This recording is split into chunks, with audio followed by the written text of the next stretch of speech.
This is CNN. Now, live from Washington, the Capitol Gang.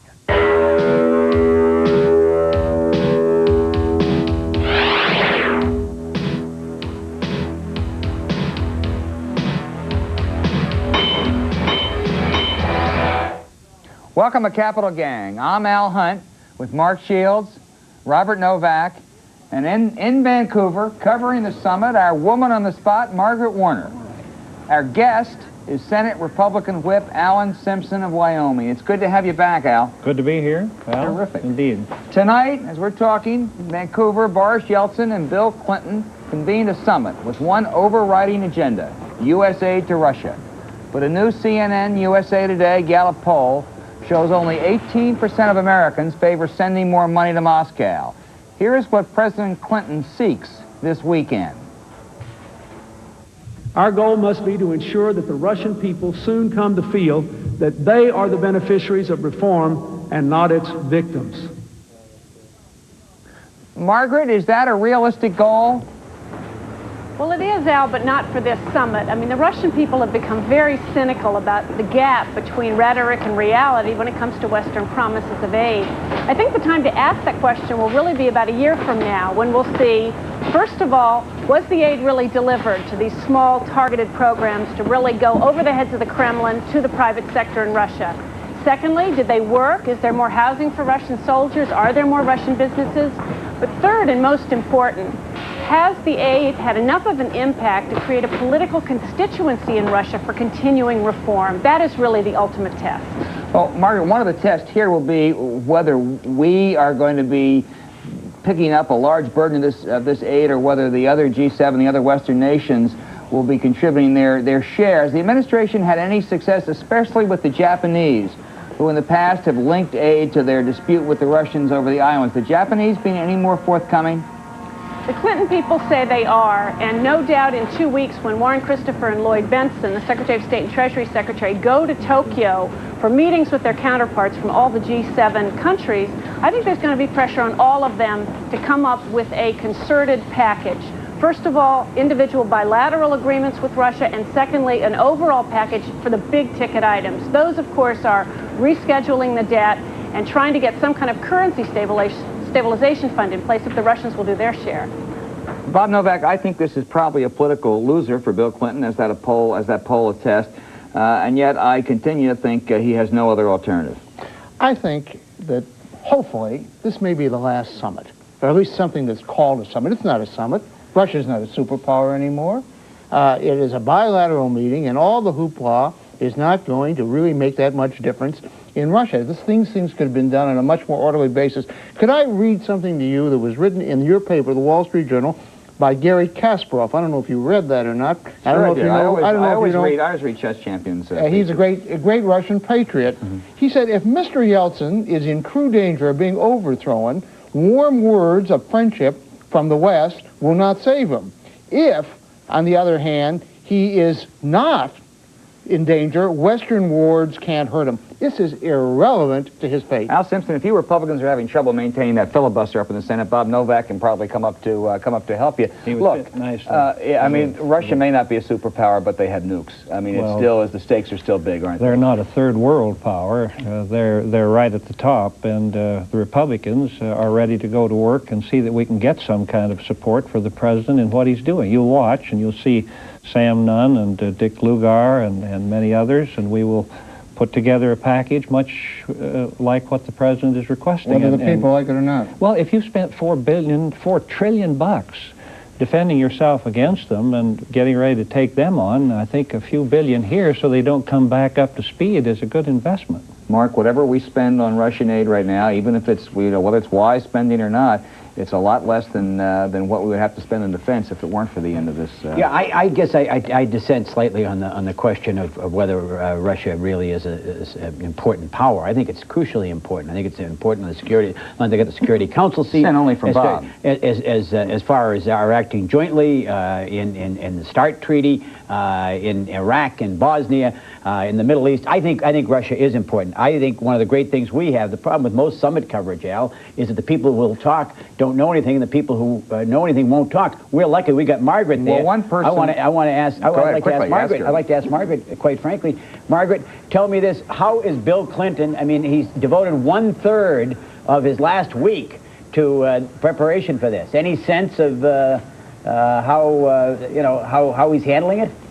Well, we don't know yet how he handled himself in the meetings, but there's no doubt that he has spent a lot of his time on this, and he's going to be spending more time. I mean, he has to get out now and sell this case to the American people and the case for more aid. I'd just like to take issue with my dear friend Bob Novak on one point. The issue here isn't to create support for Yeltsin. It's to create support for the idea of democracy and free markets, and to persuade the Russian people that capitalism and democracy are worth fighting for. I think that's what Clinton is trying to do. Whether he can succeed, we don't know. But that's the point that he's aiming at here. Margaret, Bob's got a question. Margaret, if you're out there in Vancouver, do you really feel that this pomp and circumstance and the heads of state going by the Royal Mounties and all of that, you really think that that has any impact on a Russia where the stupid policies imposed on the Russians by the West of 2,000% inflation have brought the economic catastrophe that they have there? Do you think this meeting really has an impact on that? Well, I don't think the meeting itself, as I said at the beginning, is going to have any impact on the Russian people, and it could even backlash on Yeltsin. I have to tell you, though, that Boris Yeltsin looks like a pretty happy guy today. I mean, he got off that plane, he's smiling, people love him here. I think this is a great tonic for him. But I agree with you. This meeting itself will have no impact at home. It's the follow-through. Unfortunately, Margaret, I'm afraid they may love him more there than they do back in Russia. Absolutely. Let me ask you a final question, though. Yeah. Do you anticipate any surprises tomorrow, or is it pretty much pro forma? I think we'll see maybe a little bit more than we've been led to expect, and I think that, I think as Secretary Christopher said today on an earlier CNN program, I think Clinton's going to be able to announce that this aid will start immediately, Monday, because the initial tranche of aid, as they call it, is being pulled out of accounts that have already been approved by Congress. So in that sense, I think we're going to see very quick action. Okay, thank you. Al Simpson and the gang will be back with a busy week for the president and a promise to Mario Cuomo.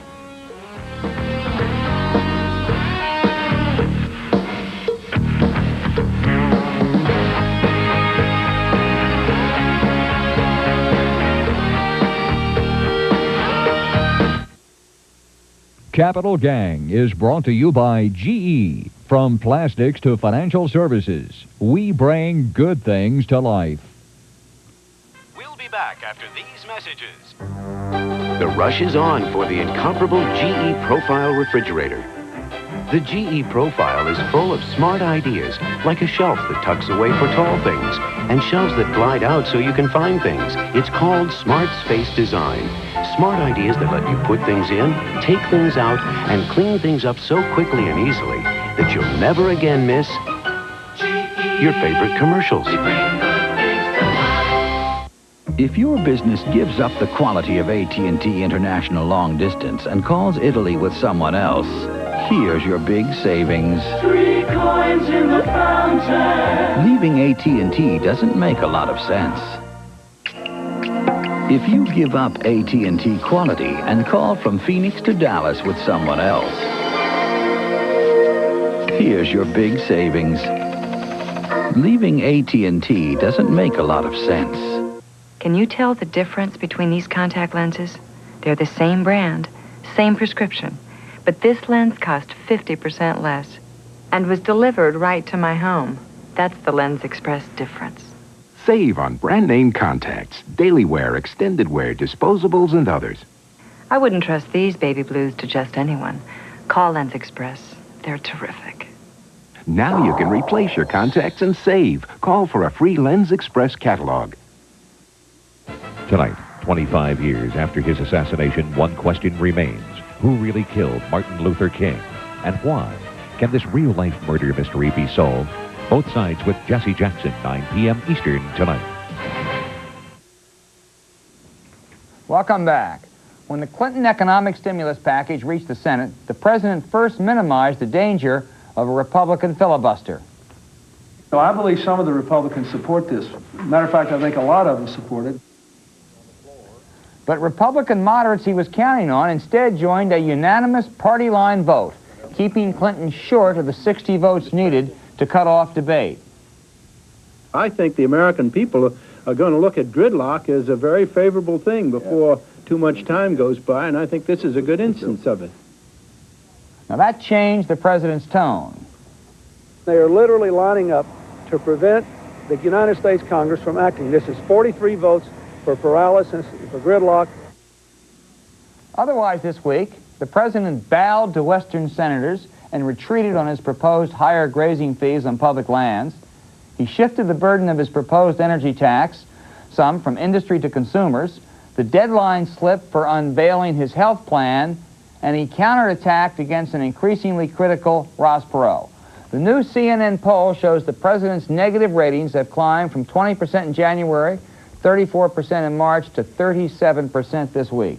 Mark, this doesn't spell good news for the president, does it? Well, I don't think it does, Al, and I think the president last week was standing there as in 10-league boots. He was a dominant political figure, and what has he done this week? He's about to achieve his greatest triumph legislatively. It looked that way, and certainly with his best efforts, I think it might have been achieved.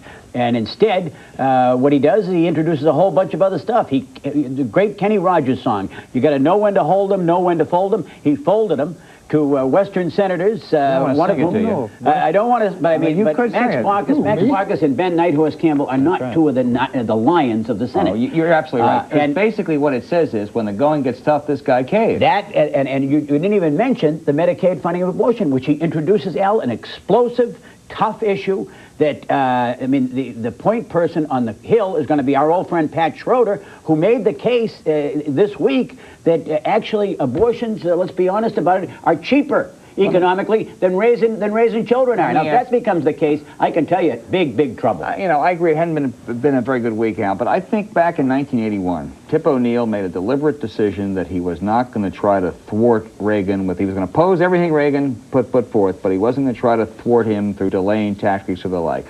Wouldn't you Republicans be better off putting out your own program, voting against everything you think is wrong in this guy, and then take it to the people rather than try a filibuster? Well, that's what we're doing, because we're not doing a filibuster. If you go look at the time that's been allocated already, and it's about 2-to-1 Democrats. What we're doing in drawing the line is we're saying we didn't believe, and we lost, we didn't believe that the November election was about more taxes. And let me tell you, when you got $295 billion in more taxes in that package, not the stimulus package, then you got $124 billion in new spending. That's not what the American people came into. You show us, we Republicans are perfectly ready to pass the unemployment compensation, some kind of modest or appropriate summer jobs program, immunization, perhaps some highway funds. There are discussions going on. I don't know where that will go, but we're not here to say no, but we're not here to be stiff. Are you prepared to have an up or down vote, say, in the next week or two?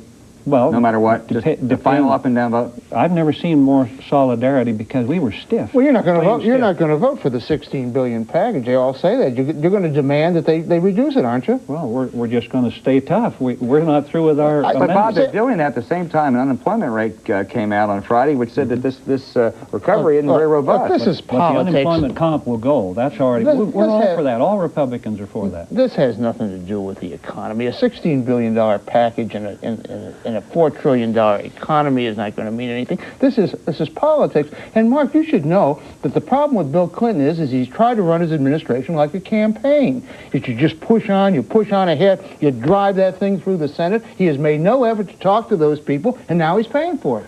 Let's get Margaret in from 3,000 miles away. Margaret, this does have some bearing, though, on Bill Clinton as to whether he's been distracted by Russian aid, whether what kind of strength he has if he has to take an unpopular Russian aid program to the people. Can you give us any sense of how you think the Clinton people are looking at all this? Well, they do feel, and I would tend to agree that some of this is a bum rap. For instance, let's take the Hyde Amendment restrictions on abortion. What would we be saying about Bill Clinton if he sent up a budget that included those restrictions? We'd say he wasn't being true to his campaign, to his own beliefs or his campaign promises. Similarly, the Timber Summit, he was criticized for going out and doing that in Portland, Oregon, because it's such a difficult problem. Well, we used to criticize Bush and Reagan for not taking on tough problems. That said, I do think it does seem as if the White House is having a little bit of a focus problem, and as you said, perhaps it's because they've been so focused on this Russia situation and the basic overall budget package, and all these other things clearly there's too much going on for them to manage. Isn't that ironic that he's focusing too much on Russia after he pounded Bush for that all that? Well, not only that, but Al Simpson, you know, just 10 days ago, where this town was abuzz with the magic of Clinton. You know, has that magic gone now? I thought from what you said he was going to resign any moment now. Not going to resign, but I mean, he's a guy who's booting it away by changing the agenda, changing the focus. Except Margaret has a point that if he hadn't have done the Hyde Amendment, we would have assailed him for that. I do think that it was, now the Western Democrat senators are the ones that pulled the chain on the grazing fees. That's right. That's peanuts. I mean, grazing fees are $33 million or 80 million, whatever you want to call it, while the corn money is $5.2 billion. So what is that issue really about? Margaret, you have a thought on that? Yeah, I also think we ought to be careful not to get carried away here. I mean, a president shouldn't have to worry about all these different little issues, the ones that you put up on the board there. And I do think it's also a staff question. And the question is whether maybe the staff's been too distracted or too focused on a couple of things. But let me dissent from my good friend Margaret. A staff is a reflection of the person at the top. And that's the only thing. They're the only. There are no designated parking spaces at the White House unless the president gives them there. And I'll tell you, I mean, you can talk about the Western senators. Every member of the Congress is sitting there right now saying, "Well, they gave the grazing fees for nothing, for no bet. What's mine?" Mark Shields, the final word. Next on Capitol Gang, is it Mr. Justice Cuomo?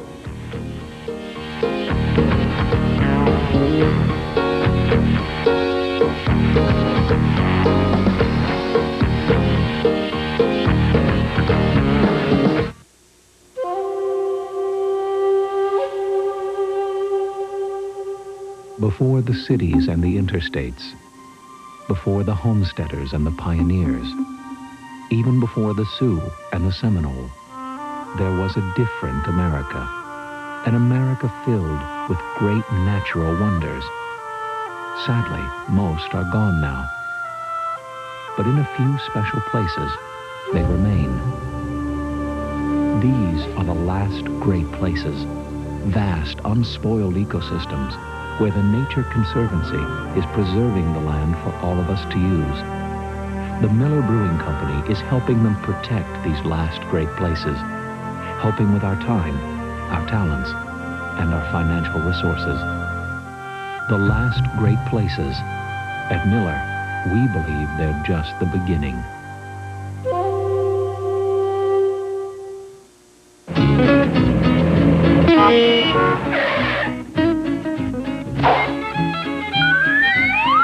AT&T.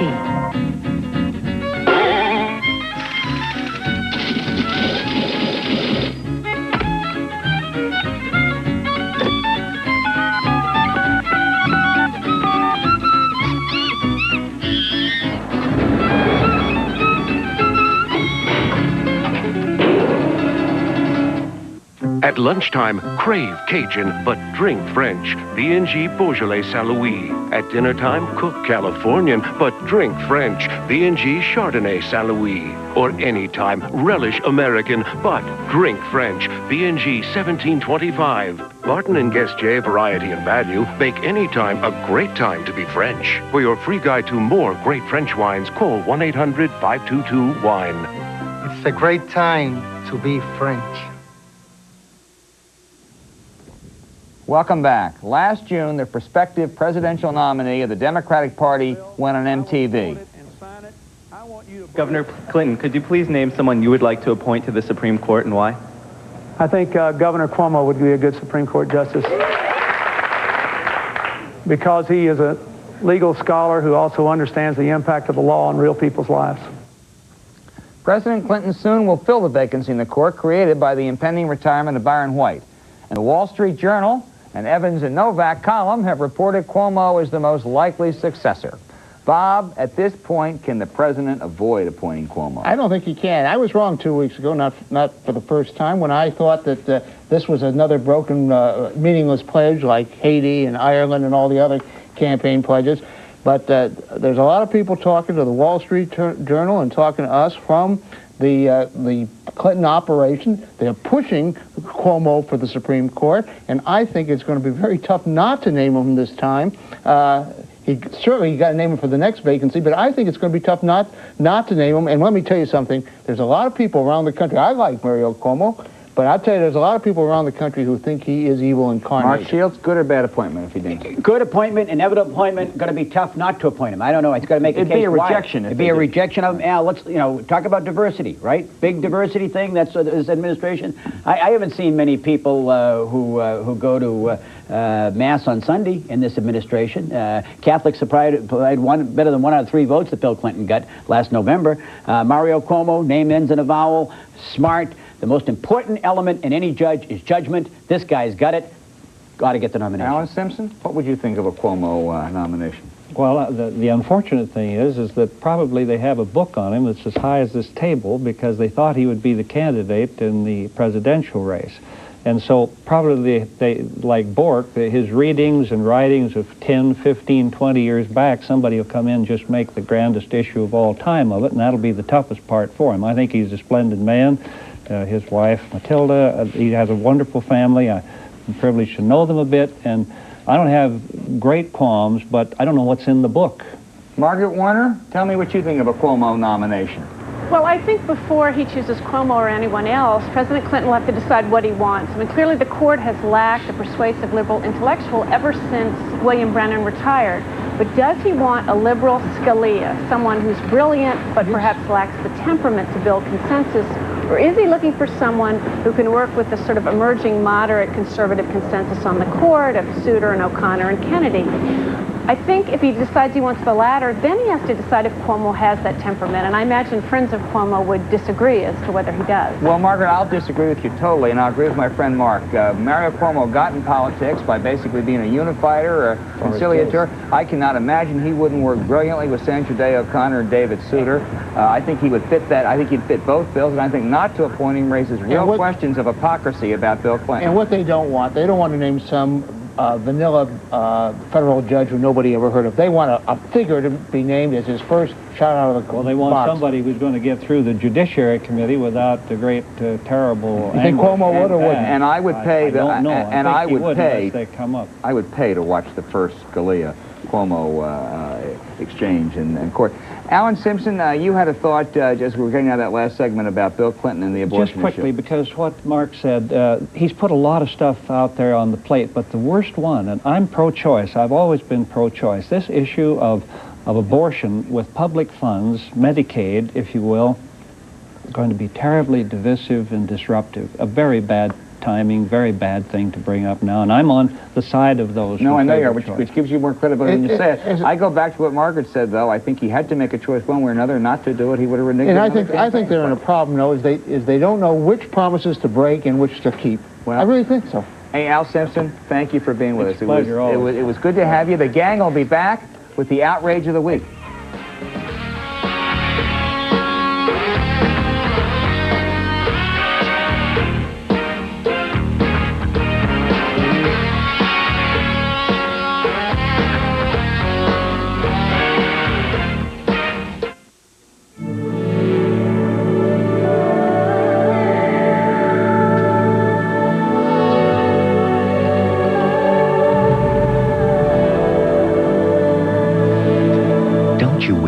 Just do this to air pollution. In a way we can. If homes and industries, power plants and vehicles would just switch to natural gas. Clean, economical, natural gas. Think what we'll save.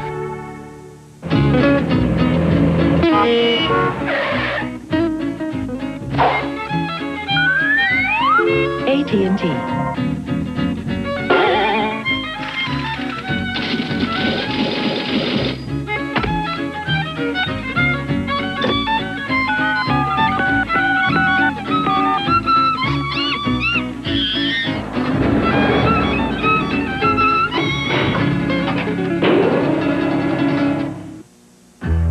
It was a month like any other month for the Fitzgeralds. A month that saw more trips to more stores than they could remember. But because they used their new GE Rewards MasterCard, they received hundreds of dollars in savings certificates, as well as $10 checks. Good whether you're going to Macy's or Mexico. Which is why next month won't be at all like last month for the Fitzgeralds. The GE Rewards MasterCard. Call 1-800-GE-REWARD.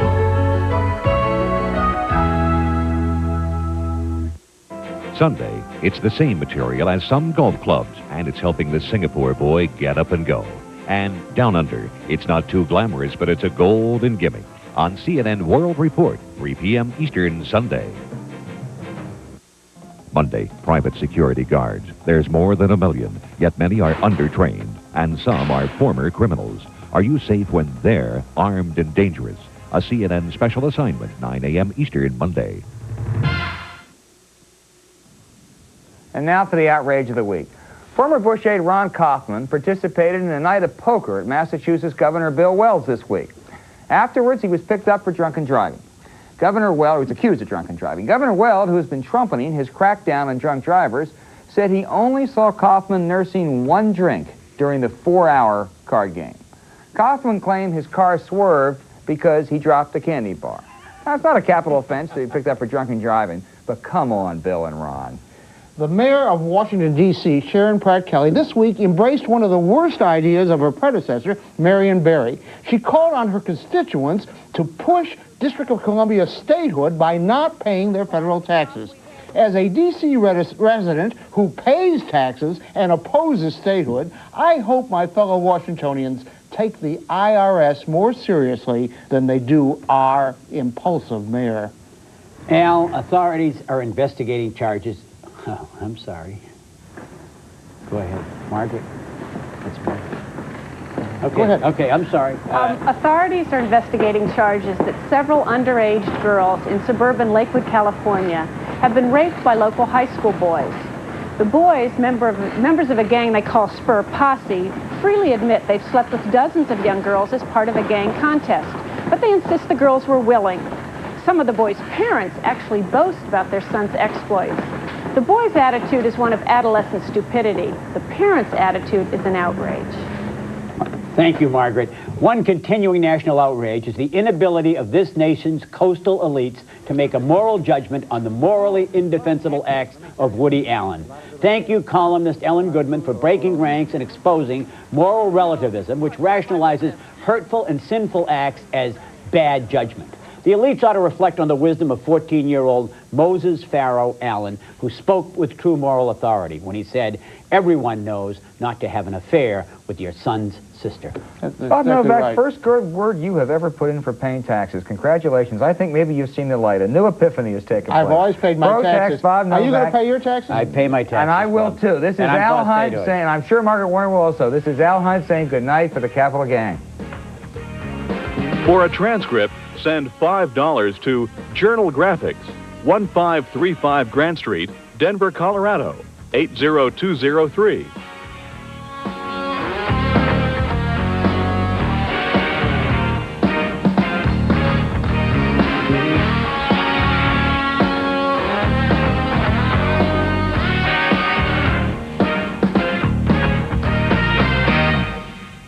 Hello, I'm Andrea Arceneaux at CNN Center in Atlanta. We are awaiting a briefing from presidential spokesman George Stephanopoulos on the bilateral meeting between Presidents Bill Clinton and Boris Yeltsin of Russia. When it begins, we will interrupt programming to bring it to you live. CNN Weekend continues after this break with Sports Saturday.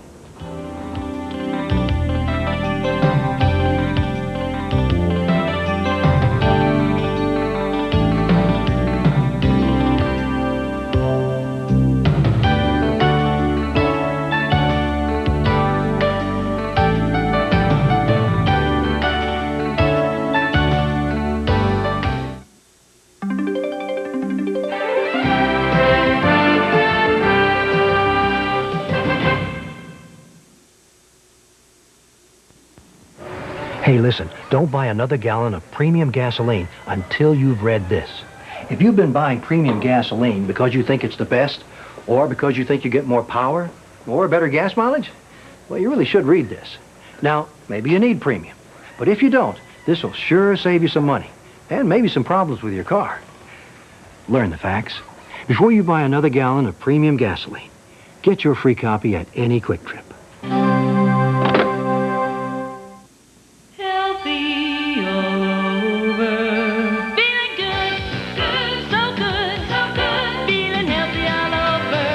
As good as you look with AE's Healthy All Over Skim Milk. It'll give your whole body a boost.